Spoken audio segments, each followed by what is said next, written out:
Assalamualaikum warahmatullahi wabarakatuh. Eh, ya, di sini saya Nur Laidul Karima akan menjelaskan tentang konsep dasar penelitian kuantitatif.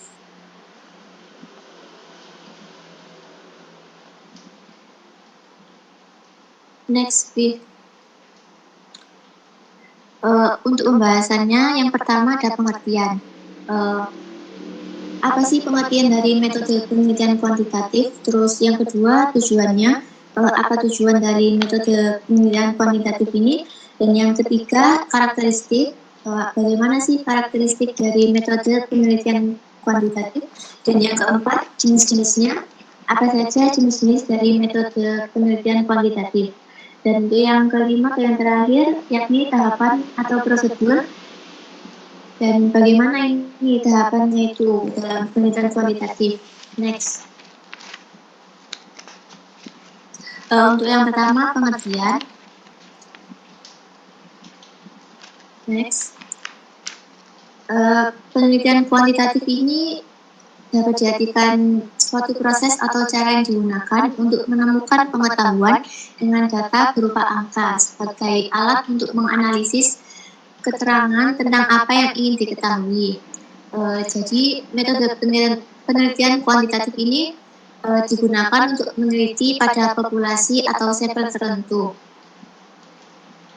Pengumpulan data menggunakan instrumen penelitian, lalu analisis data bersifat kuantitatif atau statistik dengan tujuan untuk menguji hipotesis yang telah ditetapkan. Lalu, penelitian kuantitatif ini pada umumnya dilakukan pada sampel yang diambil secara random, sehingga kesimpulan hasil penelitian ini dapat digeneralisasikan pada populasi di mana sampel tersebut diambil. Metode ini juga dinamakan metode tradisional, karena metode ini sudah cukup lama digunakan sehingga sudah mentradisi sebagai metode untuk penelitian. Next. Yang kedua, tujuan penelitian kuantitatif.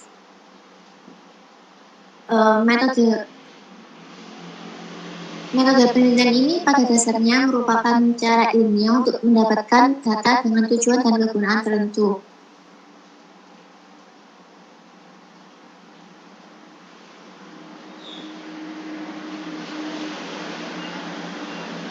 Yang bersifat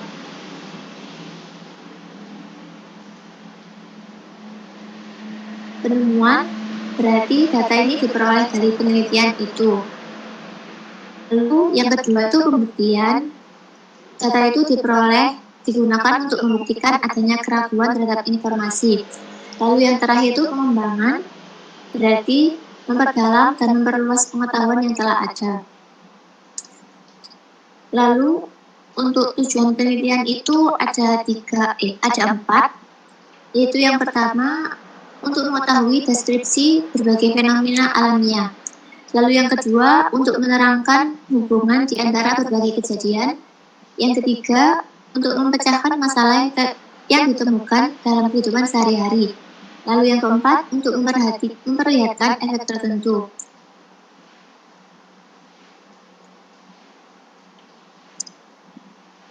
Lalu untuk tujuan penelitian kuantitatif menurut Profesor Sugiono itu ada 3, yakni menunjukkan hubungan antar variabel.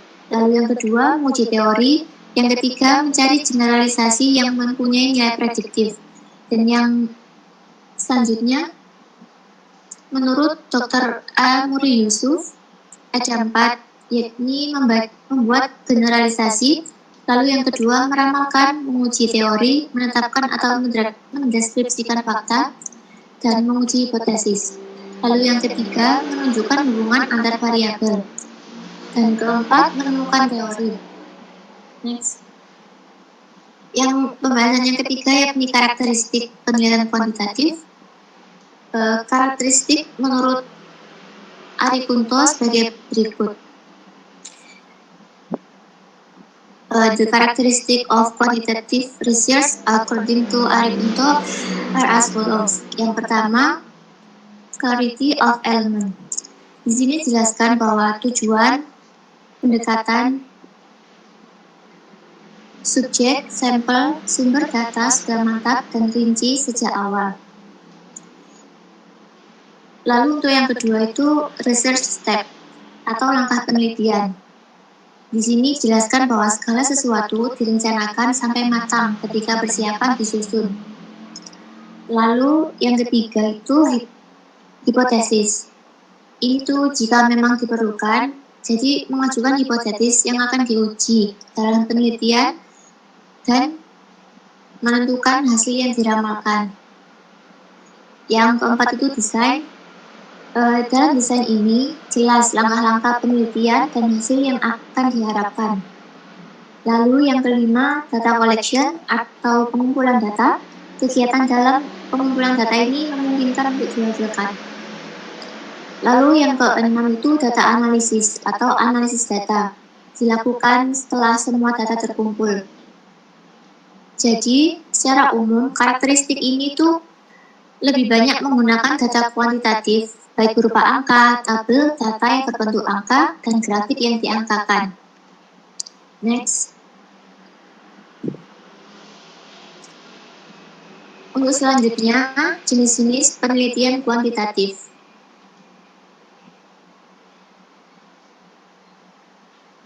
The types of quantitative research are classified into four types.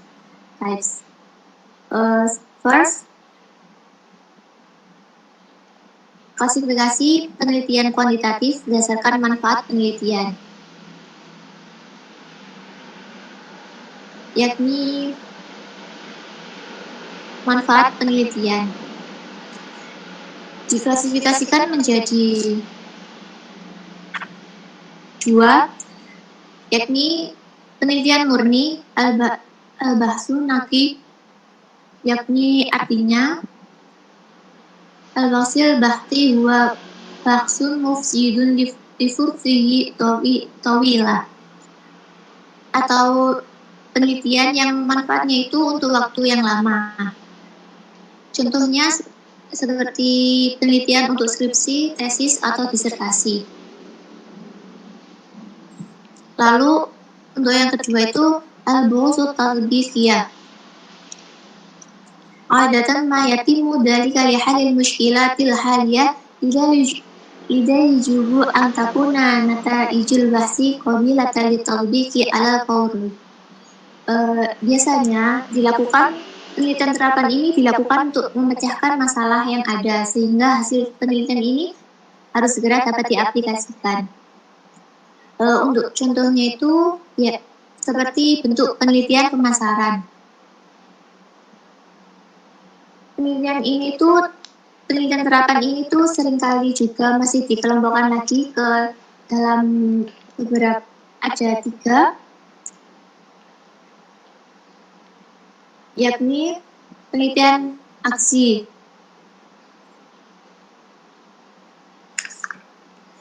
Penelitian aksi ini penelitian terapan yang berfokus pada tindakan sosial, seperti masalah perilaku menyimpang. Lalu yang kedua, penelitian evaluatif formatif. Penelitian terapan ini dilakukan untuk mengukur keberhasilan suatu program yang sedang berjalan. Lalu yang ketiga itu penelitian evaluatif sematif. Penelitian terapan ini dilakukan untuk mengukur keberhasilan suatu program yang sudah selesai dilakukan. Next. Selanjutnya, klasifikasi penelitian kuantitatif berdasarkan tujuan penelitian. First, descriptive research. Penelitian deskriptif ini that look at the picture of the existing phenomenon, yakni melihat gambaran terhadap suatu fenomena yang ada. Contohnya misalnya survei kepuasan konsumen, atau juga survei kandidat gubernur, atau juga survei komitmen organisasi karyawan. The purpose of descriptive research. First, describe the mechanism of a process. Jadi, menggambarkan mekanisme sebuah proses. Second, untuk yang kedua itu menciptakan seperangkat kategori atau pola. Lalu, exploratory research, meaning conducted to explore a relatively new phenomenon. Jadi, penelitian eksploratif ini dilakukan untuk menggali suatu gejala yang relatif masih baru. Contohnya itu seperti penelitian tentang penemuan virus yang baru. The purpose of penelitian eksploratif ini first mengembangkan basic ideas about a new topic. Jadi mengembangkan gagasan dasar mengenai topik yang baru. Lalu untuk yang kedua memberikan dasar bagi penelitian. Third, comparative research. Jadi research ini tuh that's want to see difference between group. Ingin melihat perbedaan di antara suatu kelompok. Misalnya adalah penelitian perbedaan kecerdasan antara laki-laki dan perempuan.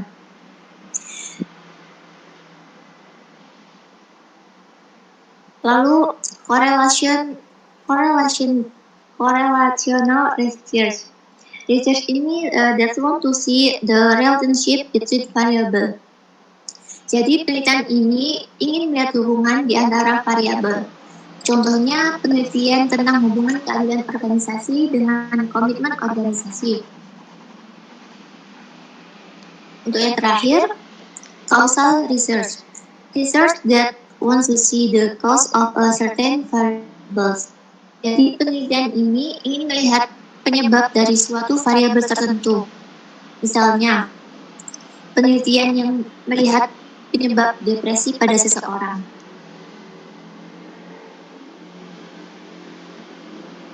Next, klasifikasi penelitian kuantitatif berdasarkan perlakuan. Ada 4. Awal survei research atau alamiah. Jadi penelitian survei ini under natural condition. Penelitiannya dalam kondisi alami. Subjek tidak diberikan perlakuan apapun. Jadi subjek di sini diminta untuk mengisi serangkaian instrumen untuk mengetahui kondisi yang ada pada diri subjek dan atau masa lalu. Kondisi pelaksana survei ini tuh kondisi penelitian tidak dapat dimanipulasi oleh peneliti. Lalu yang kedua itu pure experimental research. Research conducted in the laboratory. Jadi penelitian eksperimen murni ini dilaksanakan pada suatu laboratorium. Peneliti di sini memiliki kontrol yang sangat kuat terhadap variabel yang ada. Peneliti melihat bagaimana pengaruh suatu variabel besar terhadap variabel terikat tertentu. Misalnya, peneliti melihat pengaruh jenis tulisan terhadap kemampuan mengingat tulisan. Jadi, penelitian dilakukan dalam ruang yang sudah didesain khusus. Untuk yang ketiga, quasi-experimental research.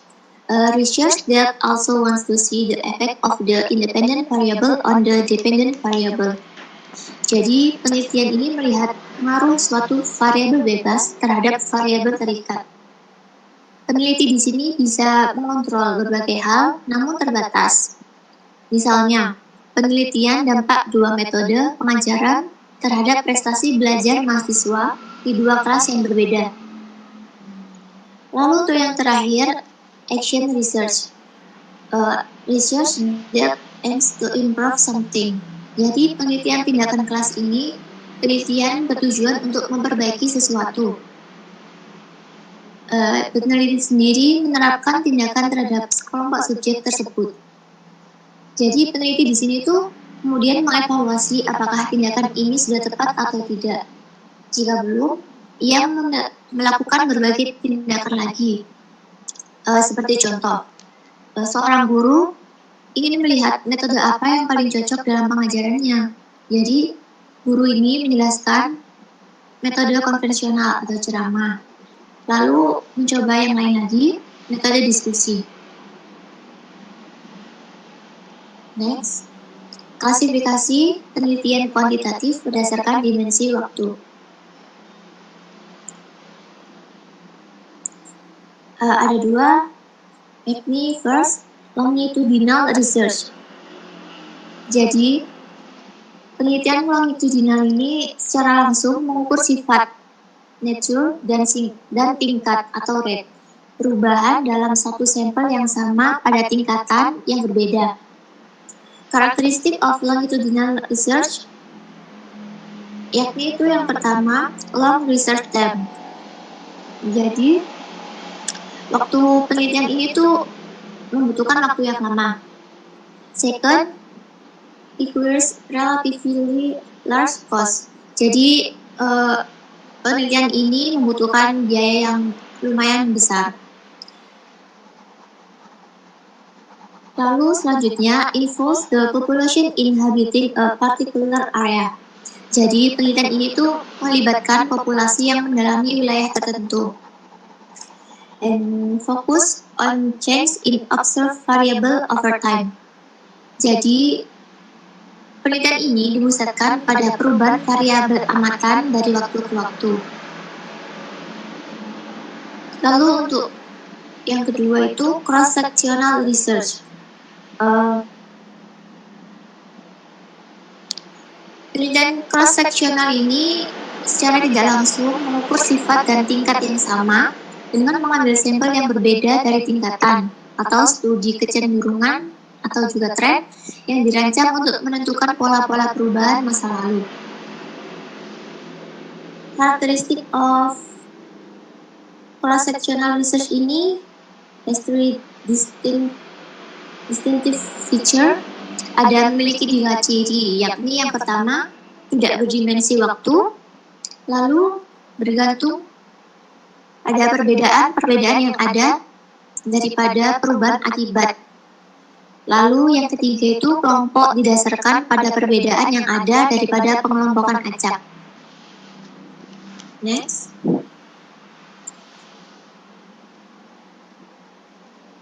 Lalu untuk pembahasan yang terakhir, yakni tahapan atau proses penelitian kuantitatif. Langkah-langkahnya ada 7. Yang pertama, muskilah atau masalah. Jadi, berawal dari adanya masalah, maka dapat digali sumber empiris dan teoritis sebagai salah satu aktivitas penelitian pendahuluan, yakni itu masalah. Masalah ini ditemukan dengan baik. Agar ditemukan dengan baik, maka memerlukan fakta-fakta empiris dan diiringi dengan penguasaan teori dengan mengkaji berbagai macam literatur. Ini yang kedua, siyawatul muskilah atau rumusan masalah. Jadi masalah yang ditemukan di awal tadi diformulasikan dalam sebuah rumusan masalah, dan umumnya rumusan masalah ini disusun dalam bentuk pertanyaan. Lalu yang ketiga itu pengajuan hipotesis, taqdimul ghordiyah. Masalah yang sudah dirumuskan harus relevan dengan hipotesis yang diajukan. Jadi hipotesis ini digali dari penelusuran referensi teoritis dan mengaji hasil penelitian sebelumnya. Lalu yang keempat, thoriqah istirotiziyatil bahsi atau metode strategi pendekatan penelitian. Jadi digunakan untuk menguji hipotesis di atas, maka peneliti memilih metode penelitian yang sesuai. Lalu yang kelima, tadwir adalatil bahsi, menyusun instrumen penelitian. Di sini, peneliti merancang instrumen penelitian sebagai alat pengumpulan data, misalnya angket, wawancara, atau juga yang lainnya. Lalu yang keenam, jami'a wa tahlil bayanati, mengumpulkan dan menganalisis data. Jadi, data penelitian dikumpulkan dengan instrumen yang valid dan reliable, kemudian diolah, dan data ini menggunakan alat uji statistik yang relevan. Dan yang terakhir, ratna atau kesimpulan. Melalui kesimpulan ini, maka akan dijawab perumusan masalah dan hipotesis yang diajukan dapat dibuktikan kebenarannya. Sekian presentasi dari saya.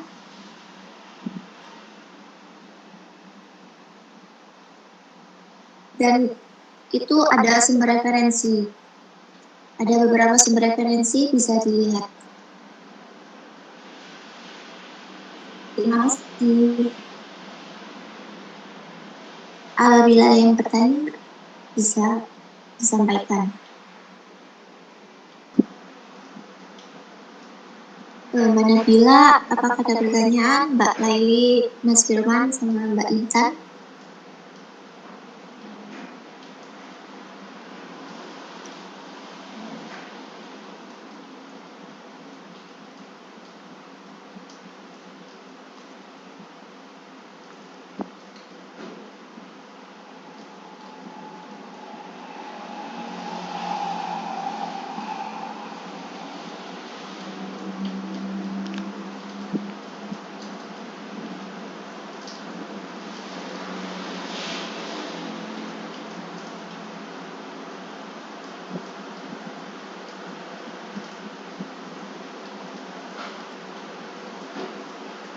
Iya, Mbak Nabila di chat ya.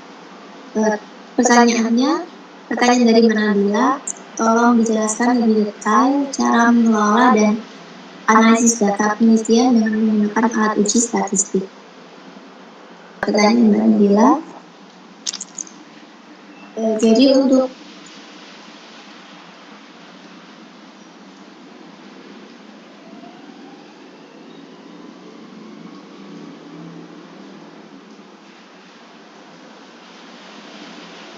saya ulangi. Pertanyaan dari Nabila yakni jelaskan lebih detail ya cara mengelola dan analisis data penelitian menggunakan alat uji statistik. Untuk langkah awal pengolahan data penelitian ini, yang pertama itu Mbak Nabila, yang pertama itu untuk setiap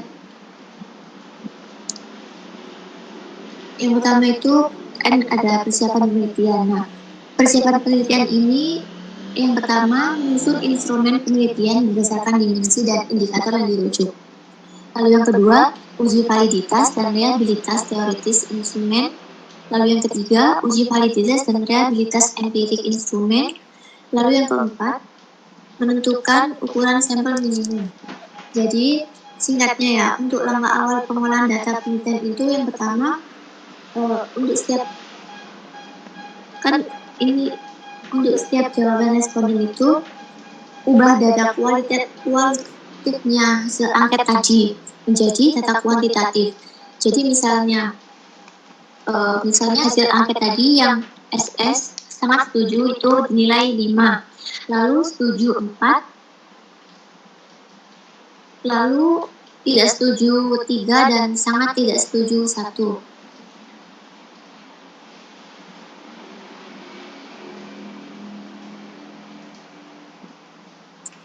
Lalu untuk yang kedua itu, jadi setelah itu mengubah data yang kualitatif dari angka menjadi angka yang 5, 4, 3, 2 tadi, itu dihitung skor total untuk setiap variabel penelitian.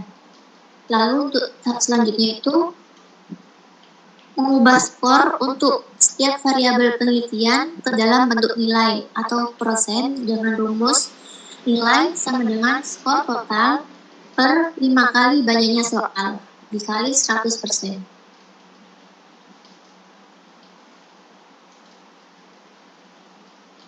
Bagaimana Mbak Nabila?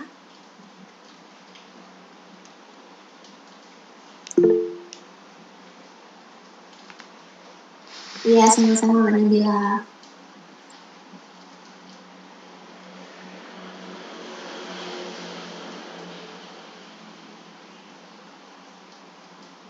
Bagaimana? Apakah ada yang bertanya lagi? Terima kasih untuk seluruh audiens yang sudah mendengarkan presentasi dari saya. Saya ucapkan terima kasih sudah meluangkan waktunya. Saya tutup presentasinya. Terima kasih. Wassalamualaikum warahmatullahi wabarakatuh. Waalaikumsalam warahmatullahi wabarakatuh.